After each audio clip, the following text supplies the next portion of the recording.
Hello students, ਜਿਹੜਾ ਤੁਹਾਡਾ lecture ਹੈ ਇਹ NCERT ਦੀ ਮਿਸਲੇਨੀਅਸ ਆਪਾਂ ਕਰ ਰਹੇ ਸੀ। ਕੁਐਸਚਨ ਨੰਬਰ 13 ਤੇ ਆ ਕੇ 24 ਤੱਕ ਜਾਣਾ ਹੈਗਾ ਤੁਹਾਡੇ ਕੋਲ। ਸੋ ਦੇਖਦੇ ਹਾਂ ਜੀ ਕਿੱਦਾਂ ਹੈ। Show that the equation of line passing through the origin, ਠੀਕ ਹੈ, ਓਰੀਜਨ ਚੋਂ ਪਾਸ ਕਰਦੀ ਹੈ ਤੁਹਾਡੀ ਕੋਈ ਲਾਈਨ ਹੈ ਜਿਹੜੀ ਓਰੀਜਨ ਚੋਂ ਪਾਸ ਕਰਦੀ ਹੈ and making angle theta with the line, ਠੀਕ ਹੈ। ਤਾਂ angle with line, angle with line y is equal to mx plus c is theta, ठीक है जी। सो आ फार्मूला हैगा। तो ਆਪਾਂ ਨੇ शो की करना हैगा ये, ਆਪਾਂ शो ये करना हैगा ਤੁਹਾਡੇ ਕੋਲ कि y by x is equal to m plus minus, जो शो करना होंगे उस हिसाब नाल चल रहीदा होंगे, ठीक है। टेंजेंट थीटा इंटू m ये ਆਪਾਂ शो करना है। सो मेरा ख्याल है जी ਤੁਹਾਡੇ पास ਆਪਾਂ ਨੂੰ पता लग गया। ਹੁਣ एक लाइन है ओरिजिन जो पास करती है, ठीक है, ਉਹਦਾ ਜਿਹੜਾ थीटा एंगल है वो अनदर लाइन नाल है, ठीक है जी। सो थीटा एंगल है। सो पहले तो आप टैन थीटा का फार्मूला लाइए, हुंदा की है m2 minus m1 1 plus m2 m1 ਤੇ ਮੋੜ, ਇਹ ਹੁੰਦਾ ਦੋ ਲਾਈਨ। ਹੁਣ ਇੱਕ ਲਾਈਨ ਦੀ ਸਲੋਪ ਆਪਾਂ ਨੂੰ ਆਲਰੇਡੀ ਦਿੱਤੀ ਹੋਈ ਹੈ ਤੁਹਾਡੇ ਪਾਸ, ਠੀਕ ਹੈ, ਦੂਜੀ ਦੀ ਨਹੀਂ ਦਿੱਤੀ ਹੋਈ। ਸ਼ੋ ਦੈਟ ਦਾ ਇਕੁਏਸ਼ਨ, ਦੂਜੀ ਇਕੁਏਸ਼ਨ ਤਾਂ ਆਪਾਂ ਲੱਭਣੀ ਹੈਗੀ ਹੈ, ਠੀਕ ਹੈ ਜੀ। ਸੋ ਦੂਜੀ ਨੂੰ m2 ਹੀ ਰਹਿਣ ਦਿੰਦੇ ਆ, ਤਾਂ ਇੱਥੇ m2 ਹੀ ਰਹਿਣ ਦਿੰਦੇ ਆ, ਤੇ ਇੱਥੇ m1 ਦੀ ਥਾਂ ਤੇ m ਪਾ ਦਿੰਦੇ ਆ, ਠੀਕ ਹੈ ਜੀ। ਸੋ 1 ਪਲੱਸ m2 ਰਹਿਣ ਦਿੰਦੇ ਆ, m ਰਹਿੰਦੇ ਆ, ਤੇ ਟੈਨ ਥੀਟਾ ਆ ਗਿਆ। तो जो टैन थीटा आ गया तो सिर्फ मैं m2 की वैल्यू निकलनी, क्वेश्चन तो कुछ नहीं, प्लस माइनस टैन थीटा आ गया, 1 प्लस m2 m आ गया। सो m2 m आ गया, तो प्लस माइनस ही पूछ रहे हैं। So plus minus tangent theta, so plus minus m2 m tan theta, m2 minus m2 की वैल्यू कढ़नी, ये उधर ले जाओ, तो प्लस माइनस टैन थीटा आ जाएगा जी। उधरों m1 आ जाएगा, m1 इस तरफ आ गया, इधर m2 चला गया, ये नेगेटिव प्लस क्योंकि ये पॉजिटिव नेगेटिव हो जाए, negative positive. So m2 m tan theta आ जाऊगा। सो जो m2 में कॉमन करना 1 minus plus m tan theta आ जाएगा, तो ये आ गया m1 plus minus tan theta. Ultimately सिर्फ कैलकुलेशन सुलझाया होया, होर कुछ नहीं हैगा। सो इत्थों आप m2 निकाल लाँगे, m2 की वैल्यू आ जो m1 plus minus tangent theta नीचे, ठीक है जी। सो जे वैल्यू निकल गई तो हुण थोड़ी लाइन ओरिजिन चो पास कर दी। इक्वेशन ऑफ लाइन का फार्मूला की होगा y minus y1 m2 into x minus x1 y minus 0 m2 की वैल्यू आप कढ़ ली, m1 plus minus tangent theta divided by 1 minus plus m tan theta. So यही आप शो करना सी, हो गया। सो अल्टीमेटली क्वेश्चन च कुछ नहीं सी, बेसिक कंसैप्ट सेम सी। In what ratio the line divided by line, मतलब एक -1, ये मैं सिर्फ हिंट देना जी थोनों, इनू कोई लाइन कटती है, ठीक है जी। जी लाइन कटती है वो x plus y is equal to 4 है, तो कहता इनवर्ट रेशो, ठीक है जी। तुसी k रेशो 1 लैके सैक्शन फार्मूला ला लो, जो सैक्शन फार्मूला लाओगे तो 5k माइनस 1 नीचे k प्लस 1, फिर ये होगा 1, ठीक है, प्लस 7k नीचे k प्लस 1, ठीक है जी। -1 है, 5 7 है, सो ऐ जाएगा ना ये, मतलब ये -1 ਤੇ 1। सो सैक्शन फार्मूला ਤੁਹਾਨੂੰ पता होगा भी किमें लाना, इत्थे k रेशो 1 लईए तुसी। सो -1 5k नीचे k प्लस 1, ठीक है। फिर अगली बार इन्हें मल्टीप्लाई किया 1, एवें उन्हें मल्टीप्लाई किया 7k नीचे k प्लस 1, ठीक है जी। सो ये वाली चीज़ जी हैगी है तुहाडे कोल आ गई, तो तुहानूं पता लग गया तुहाडे कोल। तो उस तो बाद जिहड़ा हैगा तुहाडे कोल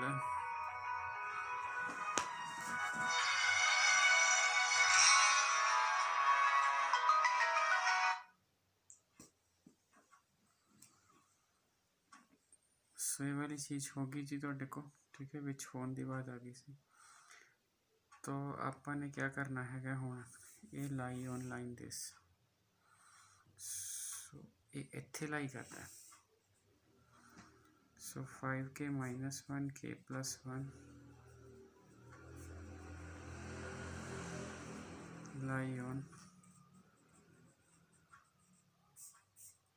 तो ਜਿਹਦੇ ਉੱਤੇ ਲਾਈ ਕਰੂਗਾ ਤਾਂ ਫਾਈਨ ਤੁਸੀਂ ਕੀ ਕਰ ਲੋਗੇ, ਕੀ ਆ ਗਿਆ ਤਾਂ ਰੇਸ਼ੋ ਆ ਗਈ। ਸੋ ਕੁਐਸਚਨ ਨੰਬਰ 14 ਹੈ।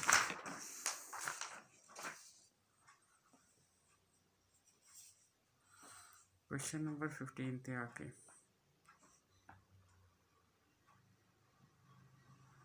कहता find the distance of line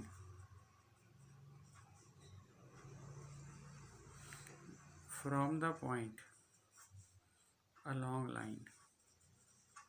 हूँ परपेंडिकुलर डिस्टेंस नहीं है, हूँ अलोंग लाइन किया उन्हें। मीनस एक थोड़ी जी हैगी है सीधा रहन दो, थोड़ी एक लाइन आए इनू असी 4x + 7y 5 कह रही है। एक कोई लाइन इस तरह है तो जिसका ना असी 2x - y = 0 कह लिए। ठीक है जी। Find the distance of this line है ना फ्रॉम पॉइंट 1,2। ठीक है जी। 1,2 किते भी लै लो, तुहाडे कोल इत्थे लै लो, किते लै लो, रफली कोई दिक्कत नहीं। 1,2 उरे लै लो, उरे लै लो, मतलब अलोंग दी लाइन 1,2 जा रहा है। ठीक है, वह डिस्टेंस इस लाइन तो लेना है। सो इस क्वेश्चन को बड़े ध्यान ना समझना। आपने तुहाडे कोल अपन कह रहे find the distance of the line. ठीक है, distance of the line from point, इस पॉइंट तो। ठीक है, अलोंग द लाइन मैंने ये। ठीक है जी। तो जोड़ा है तो देखो डेफिनेटली दो लाइना पैरल नहीं है तो इंटरसैक्टिंग होंगी, और कोई ऑप्शन नहीं। So distance along the line है भी जो उरे है तो ये आ वाली दूरी पूछ रहा है, ना कि उरों परपेंडिकुलर पूछ रहा है। तो फिर इन्हों का पहला पॉइंट ऑफ इंटरसैक्शन कर दो, पॉइंट ऑफ इंटरसैक्शन निकाल लो तो। ठीक है जी। सो पॉइंट ऑफ इंटरसैक्शन निकाल लो जी, तो जोड़ा है तो पॉइंट ऑफ इंटरसैक्शन की आ गया जी तुहाडे कोल। इन्हूं सॉल्व कर लेना तुहाडे कोल।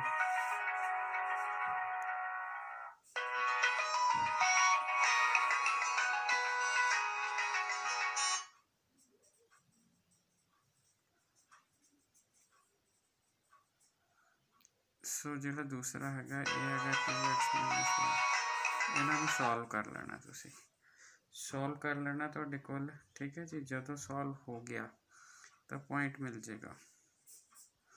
अगर पॉइंट मिल गया तुहाडे कोल, ठीक है जी, तुसी सॉल्व कर लिया, सॉल्व करके तुहानूं पॉइंट मिल गया। अब पॉइंट मिल गया तुहाडे पास तो फिर डिस्टेंस फार्मूला ला लो।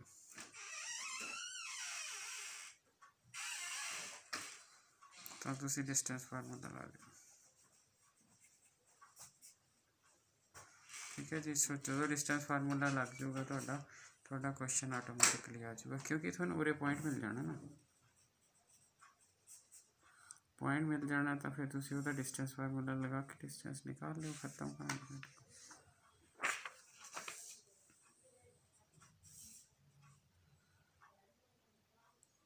ठीक हो गया जी। सो अगला क्वेश्चन जोड़ा है, अगला क्वेश्चन भी थोड़ा जिहा ध्यान नाल देखना पैना। Find the direction in which straight line must be drawn through the point. ठीक है। सो पॉइंट हैगा जोड़ा -1,2 हैगा। So that intersection of this may be at distance 3 unit from the point. हूँ बड़ा ध्यान नाल देखना भी इस क्वेश्चन की है स्टेटमेंट। एक बार मैं दोबारा पढ़ देना वा तुहाडे कोल। सपोज एक तुसी एक्स एक्सिस लै ली। ठीक है। Find the direction. ठीक है जी। फाइंड द डायरेक्शन इन विच, ठीक है, the straight line must be drawn. ठीक है। फाइंड द डायरेक्शन, कोई ऐसी डायरेक्शन लभो। डायरेक्शन लभण का मतलब की है तुहाडे कोल? डायरेक्शन लभण का मतलब है भी तुसी किते ना किते थीटा लभ रहे हो तुहाडे कोल, क्योंकि डायरेक्शन किसी एंगल तो होंदी है, डायरेक्शन किसी एंगल तो होंदी है तुहाडे कोल। तो वह तुहानूं कहता फाइंड द डायरेक्शन, तुसी डायरेक्शन लभनी है तुहाडे कोल। ठीक है। ये होर तो कोई तरीका नहीं। तुसी कोई डायरेक्शन लभण का मतलब की हुंदा, तो अगर डायरेक्शन पूछ रहा है तुहाडे पास तो समझ लो कि थीटे की गल हो रही है। ठीक है। Find the direction in which the straight line must run. ठीक है। Straight line must run through the point -1,3 -1,2।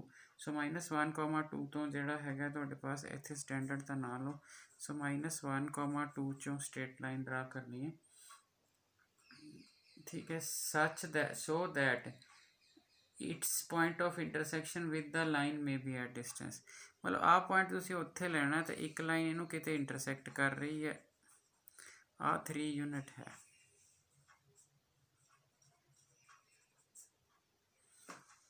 ठीक हो गया जी। सो ये वाली चीज़ जी हैगी ਆਪਾਂ ने देखनी हैगी भी की कह रहा। सो बिल्कुल रफ डायग्राम बनाइए, पर रफ चो भी कुछ आइडिया मिल जाता है तुहाडे कोल भी की हैगा ये तुहाडे कोल। कहता find the direction in which straight line must be drawn. ठीक है, सो डायरैक्शन जी हैगी है तुहाडे पास in which straight line must be drawn, straight line drawn. ठीक है, थ्रू द पॉइंट, इस पॉइंट चो, so that the intersection of line this, इस लाइन ना intersection may be 3 units, so may be 3 units. ठीक है जी, तो ये वाली स्टोरी है जी आप सॉल्व करनी है। हाँ, अगर तुसी कहो भी आ पॉइंट तुसी माइनस इधर है, मैं कोई रेफरेंस नहीं लिया, कोई ओरिजन नहीं लिया, तुसी इत्थे लै लो, नीचे नू लै लो, ऐ कट कर लो, ये कुछ भी, क्योंकि आप एक जस्ट रफ लै रहे हैं तुहाडे कोल। ठीक है जी, आप इत्थे पॉइंट पी लै लिया, कोई तो हैगा ही है, जे नहीं पता तो हुण पी दा ਇਹਦਾ ਨਾਲ ਜੇ मैं ए रखदा तो मैनू पता है कि जो AP क्वेश्चन है वो 3 यूनिट्स दिता हुआ है। तो x + 1 का स्केयर आ गया, y - 2 का स्केयर आ गया, x + 1 का स्केयर आ गया तुहाडे पास। ठीक है, y - 2 का जोड़ा है स्केयर आ गया, और ये 3 यूनिट्स के बराबर है। जो ये 3 यूनिट्स के बराबर है तो हुण आपां स्केयरिंग कर लें, x² + 1 + 2x + y² + 4 माइनस जोड़ा है तो पास 4y = 9। ठीक है जी, सो स्केयरिंग कर ली। जो आप स्केयरिंग कर ली तो हालात किदा के बन गए, x² + y²। ठीक है जी, + 2x हो गया, -4y हो गया, प्लस उस तो बाद देखो की है तो x²। ठीक है जी, परले पासे 9 सी ना, इत्थे कितना 1 4 5, सो 4 ही रह जाएगा। सो आ वाली ऑप्शन आ गई तुहाडे को। ठीक है जी, तो आ वाली आ लोकस है, तुसीं आ डिस्टेंस निकाल लिया। ठीक है, हुण जे कट पॉइंट कढ़ना होवे तो कट पॉइंट निकालिया भी जा सकता है, क्योंकि आ कट पॉइंट आ लाइन कटदी है। ਇਹਦਾ मतलब जे मैं y की वैल्यू तुहाडे कोल पुट करदा 4 - x, y की वैल्यू तो मिल ही जानी है ना मैनू, x + y = 4 यूनिट है। 4 - x पुट की तो x² आ गया, इत्थे 4 - x का स्केयर आ गया, इत्थे 2 है, y की वैल्यू 4 - x कर ली -4, सो x² + 16 + x², x² + 16 + x², ए स्क्र बी स्क्र 2 भी होगा ना, तो 8x हो गया, + 2x हो गया, -16 हो गया, + 4x हो गया, -4 हो गया, = 0 हो गया। ठीक है जी, सो ये वाली चीज़ होगी जी। जे वाली चीज़ होगी तो तुम इन्हें सिंपलीफाई करोगे तो 2x² तो x आ गया ना, 2x²। अब बचे हुए x किन्ने हो गए, 8 4 2 रह गया ना सिर्फ। ठीक है, 16 नाल 16 कैंसल कर दिए अगर आप, तो फिर सिर्फ 4 बच गया, 4 चो भी तुसी 2 घटा लो। ठीक है जी, सो जे तुसी इहदे विचों भी इनू भी सिंपलीफाई कर लेने हो, ये x² - x - 2 = 0 आ गया। ठीक है जी, सो इतों x की वैल्यू 1 तो 2 निकली आऊगी, 1 x की वैल्यू माइनस। ठीक है जी, सो 1 2 लिख लिया, 1 माइनस लिख लिया तुहाडे पास। तो अब आपां ने क्या करना है तुहाडे पास, x की वैल्यू 2, x की वैल्यू -1, तो 2 वैल्यूज़ निकल गई। वो कोरसपोंडिंग हुण जे हैगा तुहाडे कोल y भी निकल जाना चाहिए है। अगर x 2 है तो आ रहा y की वैल्यू भी 2 आ जू, y 4 - x है तो y भी 2 आ जूगा। ठीक है जी, सो एक P.2,2 आ गया। ठीक है, दूसरी ऑप्शन में तुहानूं कहा इधर भी ड्रा हो सकता है, तो कोई चक्कर नहीं गा। अगर वो वैल्यू -1 है तो y 5 आ जाएगा, तो 5 आ जाएगा। ठीक है, सो -1 नाल 5 आ गया। सो 2 ऐसे पॉइंट ने जिहड़े इहदे तो 3 यूनिट डिस्टेंस ते हैगे ने तुहाडे कोल। ठीक है जी, तो हुण आपां नूं की पता लग गया, आपां नूं P पॉइंट पता लग गया। अगर मैनू P पॉइंट पता लग गया तो P इस तरफ भी हो सकता, P इस तरफ भी हो सकता, अपनी तो रफे डायग्राम सी ना। तो A पॉइंट तो आपां नूं पहलां ही पता हैगा तुहाडे कोल। ठीक है, A पॉइंट तो मेरा सीगा -1 2 है ना। P दियां मेरे कोल 2 वैल्यूज़ आ गई, एक आ गई 2,2 या फिर P की वैल्यू -1,5 आ गई। सो 2 हो गई जी। तो जे मैं यदी स्लोप कड्डा, ठीक है, स्लोप निकालना आप, स्लोप ऑफ ए पी निकालना, स्लोप नाल एंगल पता लग जाता ना एक्स एक्सिस का। तो y2 ले लिए आप 2 माइनस y1 2 x2 2, सो 0 आंसर आ जाएगा, क्योंकि 0/3 आएगा तो 0 आ जाएगा। तो slope of A B, slope की होंगे tan थीटा, तो थीटा विद एक्स एक्सिस थोड़ा 0 आ गया, यदा मतलब पैरेलल टू एक्स एक्सिस। ये थीटा ही 0 आ गया तो फिर तुसी एक्स एक्सिस ना वो भी कर सकते हो, पैरेलल टू एक्स एक्सिस भी हो सकते हो लाइन थोड़ी। तो जे तुसी इत्थे दूसरी ऑप्शन ले लो, स्लोप सैकेंड पॉइंट ना मतलब -1 2 लैके -1 5 ले लो, तो फिर तुसी y2 5 - 2 x2, ठीक है जी, y2 minus y1 x2 x1। सो ये वाली चीज़ ये इनफाइनाइट आ जाना है, तो थीटा और 90 डिग्री आ जाएगा। सो एक बार थीटा 0 आ गया तो तुसी पैरेलल टू एक्स एक्सिस हो सकते हो, यदा पैरेलल टू वाई एक्सिस हो सकते हो। वही उन्हें डायरैक्शन पूछी सी, डायरैक्शन ये पैरेलल टू एक्स एक्सिस आ जाएगी, वो direction parallel to Y axis आ जाएगी। बस इन्नी की गल करनी है। So direction is parallel to x axis और पैरेलल टू वाई एक्सिस। तो ये साडा हिसाब रहेगा जी तुहाडे कोल। तो हुण आपां अगे चले जाइए। Question number 17, the hypotenuse of right angle triangle is at and 1,3, ठीक है जी। सो की कह रहे हैं, कहते the hypotenuse of right angle triangle. So अगर मैं एक रफली बनावा तो 1,3 मेरा जोड़ा है 1 1 2 3, इत्थे पहला पॉइंट होएगा the hypotenuse of right angle triangle it's and this and -4,1। सो -4,1 इधर आएगा 1 2 3 -4,1। सो ये -4,1 आ गया। ये हाइपोटेन्यूज एक पॉइंट आ हो गया, एक पॉइंट आ हो गया, ठीक है। The hypotenuse of right angle triangle has its ends this, find the equation of legs of the triangle, ठीक है जी। So find the equation of legs of the triangle. तो सिंपली तुसी देखो तुहाडे पास आ लेग्स होणगियां, और मैनू लगता कि इनू देखते साथ तुहानू क्वेश्चन आ गया होएगा, कारण क्योंकि आ वाली चीज़ हैगी है ए बी ते सी। अब जिहड़ा हैगा तुहाडे कोल, अगर आप देखिए तुहाडे कोल बई राइट ट्रायंगल इस तरह भी बन सकती है तुहाडे कोल, है ना, तो ट्रायंगल इस तरह भी बन सकती है राइट ट्रायंगल। मतलब उन्हें थोनों ऐ तो नहीं दिता, उन्हें तो सिर्फ एक हाइपोटेन्यूज की पोजीशन दे दी। तो हाइपोटेन्यूज चो तुसी जे ट्रायंगल निकालनी है तो ये फस्ट है, तो सैकेंड है भी तो हो सकती है, ये वाली triangle second triangle. May be तुहाडी बुक च एक आंसर दिता होवे, पर मे बी तुहाडे पास 2 दिते होण तुहाडे कोल। सो ए बी जिहड़ा हैगा तुहाडे पास ए बी सी डी लै लो तुहाडे पास। तो ट्रायंगल एक तो जिहड़ी हैगी है आ दिख ही रही है सानू ए बी सी, एक तो right angled triangle A B C बन रही है, राइट एंगल ट्रायंगल एक बन रही है तुहाडे पास ए डी सी बन रही है। हुण तुहानू सिर्फ इन्ना कह रहा कि तुसी पॉसिबिलिटीज़ दसो जी बाकी साइडां दियां। तो तुसी सिंपली जे देखोगे आ लाइन जिहड़ी है -4 1 है, ठीक है जी। तुसी राइट एंगल ट्रायंगल बनाने लई बिल्कुल ये पैरेलल लईए, इत्थों ऐ तो लई नहीं हो सकती तुसी।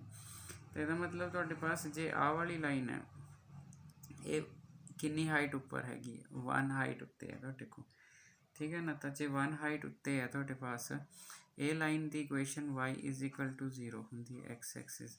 तो यदा मतलब सी बी की जी इक्वेशन होएगी वो y = 1 होएगी एक हाइट उत्ते, ठीक है जी। उदो ए बी इस तरफ है, इस तरफ 1 गया तुहाडे पास, ठीक है, इस तरफ तुसी गए हो, आ थोड़ी असल च लाइन है तुहाडे पास। तो यदा मतलब जे ए बी की इक्वेशन लैनी होवे वो आ जाऊगी तुहाडे पास, ठीक है, x = 1, क्योंकि x = समथिंग पैरेलल टू। सो आ भी आ गई। जे ट्रायंगल ए डी सी लै लोगे राइट एंगल ट्रायंगल, तो इस ट्रायंगल की गल हुई सी ए बी सी बी, है ना। जे right angle triangle A D C लै लोगे तुसी, तो फिर वो आ वाली बन जूगी। तो आ वाली हेठों देखो कितनी हाइट ते 3 हाइट ते है, सो y इज इक्वल टू 3 आ जू और दूजी इधरले पासे है तो x इज इक्वल टू -4 आ जाएगा। सो इस तरह तुसी सॉल्व करनी है कि ठीक है जी। सो 17 नंबर क्वेश्चन है तुहाडे कोल, इस तरह ही होएगा सॉल्व। ठीक है जी। सो क्वेश्चन नंबर 18 की गल करिए आप। सो 18 इमेज ऑफ द पॉइंट है तुहाडे कोल। सो ये मैं ऑलरेडी तुहानू किसी क्वेश्चन च कराता सी। 3 8 है, मैनू ਇਹਦਾ इमेज चाहिदा हैगा, ਉਹਨੂੰ ਅਸੀਂ अल्फा बीटा मान लेना। आ वाली चीज़ साड़ी फुट ऑफ परपेंडिकुलर हो जाएगी। ठीक है जी। तो लाइन मैनू दी हुई है x + 3y is equal to 7। ठीक है, आ लाइन प्लेन मिरर है तो तुहानू इमेज निकालना पऊगा। सो इमेज निकालने लिए मैनू फुट चाहिदा हैगा। ठीक है जी। x + 3y is equal to 7 है ना, तो यदा मतलब तुसी पहला तो सिंपल जी गल है, आ इक्वेशन निकाल लो, ये ना ए, ये ना बी, ये ना सी, ये ना पी। तो जी पहला तो स्लोप ऑफ ए बी देख लो की है, slope of A B minus of coefficient of x नीचे कोफिशिएंट ऑफ वाई। ठीक है जी। तो ए हो गया minus of a slope of A B. अब ओदी स्लोप ले लो सी पी दी एम, सी पी तो ए बी का प्रोडक्ट -1 एम इक्वल टू -3 आ गया। सो +3 ही आ गया, m इज इक्वल टू +3 आ गया। तो +3 आ गया, इक्वेशन ऑफ सी पी की निकलूगी फिर। ठीक है जी। So equation of C P की निकलूगी y - y1 m into x - x1। So y - y1 होगा 8 m स्लोप x - x1 ये होगी 3, y - 8 is equal to 3x - 9 y - 3x + 1 equal to 0। तो आ इक्वेशन ऑफ सी पी आ गई। ठीक है जी। Solve C P and A B we get foot. ठीक है, सी पी तो ए बी सॉल्व कर लो तो फुट मिल जाएगा। Solve C P and A B we get foot of perpendicular. ठीक है जी। Solve C P and A B we get जोड़ा है फुट ऑफ परपेंडिकुलर। ठीक है, and then by midpoint formula